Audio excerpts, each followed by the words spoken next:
this drizzle movement is getting out of hand. It's getting out of hand. Against my better judgment, I went on Bumble. I connected with a guy. We were having great conversations. We talked a few times. We made a plan to go out and have lunch. The day of, I'm getting ready. He hits me up and he's like, so I'm in the mood for seafood. Do you like seafood? I'm like, yeah, I like seafood. He's like, okay, well then we should go to this restaurant. I don't even remember the name of it because we didn't go. But anyways, we should go to this restaurant and I know you paying for the lunch. Drizzle. No, I know I'm hanging up in your face. Clicky. Because you got to be a drizzle fool if you think. Why is it that women, black modern women, have a problem when you date somebody of another race? Whether she's Hispanic, white, especially white, for some reason, Asian.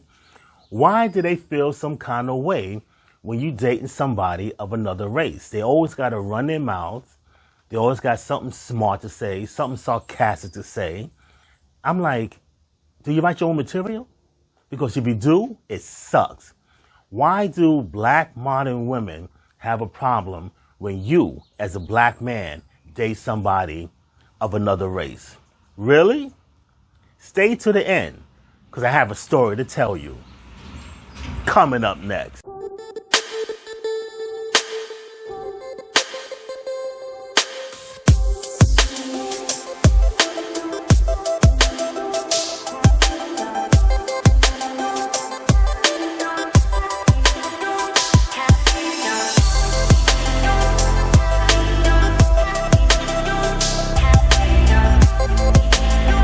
Welcome to Rewind, my new online digital platform. Before we go any further, I want you to do one thing. I want you to hit that subscribe button. Hit the subscribe button, hit the bell for future notifications. That way you are notified when a video comes out each and every week. Now I find it amazing that modern black women, they want to date you for numerous reasons. Could be you're too corny. Another thing I hear is, I don't like your shoes. I don't like the way you dress. I don't like the way you wear your hair. You're too smart. You have a 9 to 5. There was these women that were criticizing black men because they have a regular 9 to 5. And when they do have a regular 9 to 5, oh, guess what? You don't make enough money. You got to date me. You got to make at least 150 grand. At least 200 grand. If not more.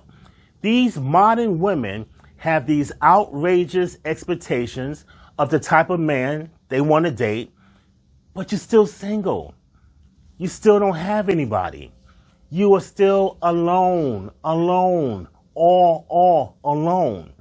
But you have this vision of a type of man that you want to date. And the vision should be you by yourself in your home or your apartment with the 4 walls around you with no one. That should have been reality. That's the true vision. But you have these unexpected, or should I say these unrealistic expectations of a man, what he should be like, how much money he should make, so on and so forth. So let me tell you a story. Let's put on some story music. Last weekend, I was out with my girl. She happens to be of another race. We was out in the park enjoying the summer weather. The sun was out, nice and warm. It was beautiful. Spring weather, almost summery. And I was out there, once again, folks, looking fly. My girl, she was out in this nice short mini skirt, because I love women in mini skirts. And many of you modern women are too big to be wearing miniskirts anyway. So that's another story. That's another story in another video, another podcast for another time. We as a couple was looking cute, looking fly. So we was walking around the park, enjoying the weather, holding hands. Then we were sitting on the bench. Sitting on the bench, she happened to be put her leg draped on my lap. We sitting there, we cuddling, we talking, we laughing. Next thing you know, my girl was sitting on my lap. Remember, she has a mini skirt. looking fly, looking cute like she always do. Right, baby? You was looking cute, right, baby? You know he was looking cute. We were looking cute. Let's give a round of applause for cute. We were looking cute. We were the hottest couple out that night.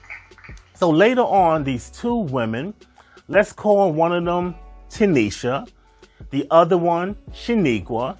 And you know how I feel about these Shaniquas. They were sitting across from us on the bench. So the weather started getting a little cool, but it was still a gorgeous night. And when the sun was setting, they came to our side. They were sitting on our side, a few benches across. Me and my girl, we were still hanging out, giving each other looks, being lovey-dovey to each other, because we are the it couple. We are the it foundation, interracially, I might add. There's nothing wrong with that. So the thing was, Shaniqua looked over at each other, and she made a comment. The comment was, "Get a room. Get a room. There's kids out here."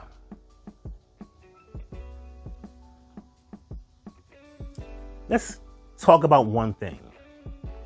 Shaniqua was out with Tanisha, two women. These were not young women. These were women of a certain age. They were aunties. They were well into their 50s, if not into the 60s. Old biddies, as they say. They was with young kids. And their kids was probably anywhere between 10, say 15 years old. You're out there making a comment that we should get a room. But you're out there with another woman.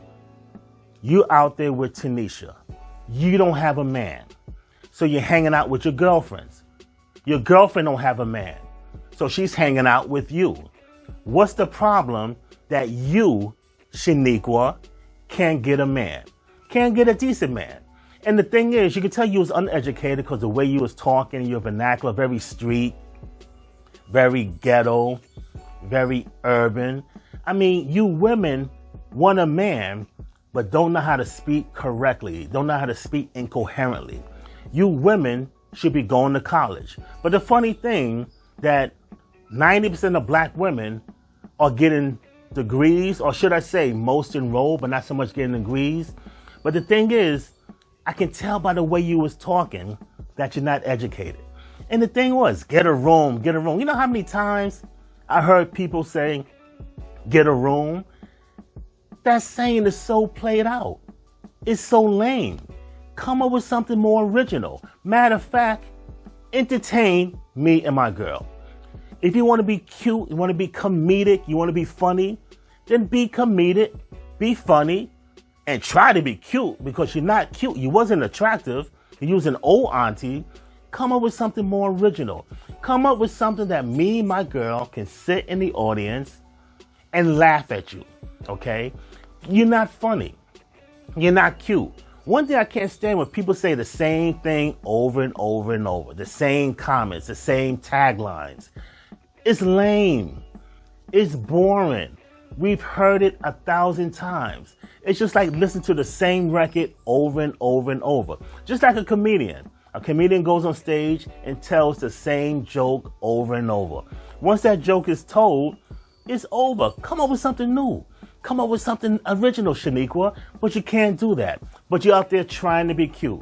So, me and my girl, what do? We continue to be lovey-dovey, holding each other in our arms. I'm playing with her hair, caressing her face. She's touching the back of my head, and we getting lovey-dovey. Her legs was draped over mine. Then she sat on my lap, and Shaniqua was livid because Shaniqua has no man. Then she was saying to get a room because there was kids around. But Shaniqua was using foul language. And I don't mean ass and language like that. She was using foul language, the F word, the SHYT word, in front of her kids. But me and my baby, we should get a hotel room because there's kids around. But she's using foul language because, and I should say, there were her kids around. So it shows you the hypocrisy of modern black women today. You don't have to be black.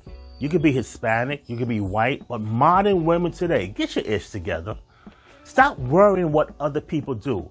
Look in the mirror and say to yourself, what can I do to better myself? What can I do to take myself to the next level? What should I do? That way, I can get a man. Because you women are still single and you can't get a man. So my girl made a comment that she felt a certain kind of way, that it kind of bothered her. I said, but why would it bother you? I said, look at her. She's old. She's over the hill. She's ugly. She's with a female friend because she cannot get with a man friend. That's why she's like that. She's old. She's ugly. She's miserable. And that's the problem with today's modern women. They old, they miserable, and you all know the old saying, misery loves company. So this week's Stomp Award goes to you. Goes to you, Shaniqua, because you cannot get yourself together. You cannot get your life together, and you're cock blocking with other people who have their life together, like me and my baby. You know, me and you look good, right, baby? We look amazing together. And women cannot fathom that. They cannot fathom when a black man is with a woman of another race. And it doesn't matter what race she is. It doesn't matter. Because I can be with an African woman. She can be from another culture. And it still would have been like that. Maybe not. Because if she saw me with an African sister, she would have thought, well, she's African American. She probably wouldn't have said that. But the reason why Shaniqua made that comment, because I was with a woman of another race that was prettier than her, that was younger than her, that had a body like a Coca-Cola bottle. Because Shaniqua, you didn't. You had a body like, I don't want to say, but the thing is, don't hate on other people's happiness. When people are happy, be grateful in their happiness. Enjoy their happiness. Project yourself in their happiness. And that's why you get today's Stomp Award. Ladies, gentlemen, it went unfiltered analysis of videos just like this one. And if you have a problem with Shaniqua's, put in comments the problem that you have with Shaniqua's, and let's get the conversation started. You're watching Rewind.